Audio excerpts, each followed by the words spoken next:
మన దేశంలో వరదలు తుఫాన్లు వచ్చి ఇండ్ల సామాను పొలాలు గొడ్డు గోదా గిట్ల సకులం పోగొట్టుకున్నోళ్లకు సర్కారు ఎంతో కొంత ఆసరైతుంటది. అగో అట్లనే ఒకాడ కష్టపడి కట్టుకున్న ఇండ్లు పునాదులతో సాతల కొట్టుకపోతే అది చూసిన సర్కారు అప్పటిదప్పుడు ఇండ్లు కట్టించింది. ఇక రేపో మాపో ఇస్తరనంగా ఎన్నికల కొడు అడ్డది, పంచుడా ఆగిపోయింది. మరి గా ఇండ్లు ఇప్పుడు ఎట్లున్నాయో ఎవరికి అక్కడికి వస్తున్నాయో మనం కూడా చూద్దాం. పారు ఏసిన సున్నం అంతా పోయింది, గోడలన్నీ రంగేల్చినాయి, ఇండ్ల నడుమ కంపషెట్లు మోల్చినాయి, ఏడి చెత్త ఆడనే ఉంది, మందు సీసాలైతే మూలకు దాక్కొని ఎకిరిస్తున్నాయి, ఏడ పడితే ఆడ కాయిదాల ఒరుకులుండి దీనికంటే పెంట కుప్పే నయం అన్నట్లు తయారైంది. ఇంతకు ఇవన్నీ ఇడిచిపెట్టిన ఇండ్లు అని అనుకునేరు కాదు, అసలు ఇంట్ల కాలే వెట్టని హుద్హుద్ తుఫాన్ బాధితుల కోసం కట్టించిన ఇండ్లు.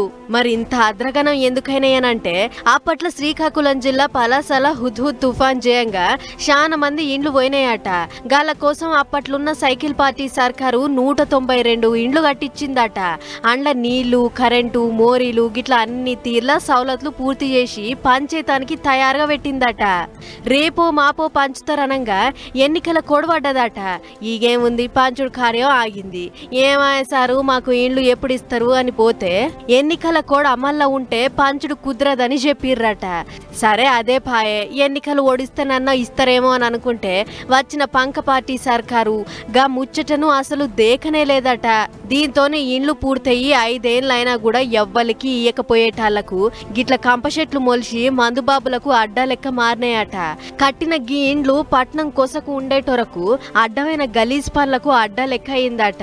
అయ్యా సార్లు, ఇప్పటికైనా ఇటు దిక్కు చూడుర్రి, ఏమన్నా కొత్త పాత చేసేదుంటే జర చెయ్యుర్రి. ఆయాళ్ళ సైకిల్ పార్టీ గీ ఇండ్లు కట్టించింది, ఇప్పుడు మళ్ళా సైకిల్ పార్టీ అధికారంలో ఉంది. మరి ఇప్పటికన్నా ఇండ్లను పంచి మా గోసలు తీర్చుర్రి సారు అని ఒక తీరుగా కోరుతుర్రు ఇండ్లు వచ్చినోళ్ళు. మరి సర్కార్ గీ ఇండ్ల పంచాదని ఎట్లా దెంపుతుందో ఎప్పుడు వంచుతుందో చూడాలి.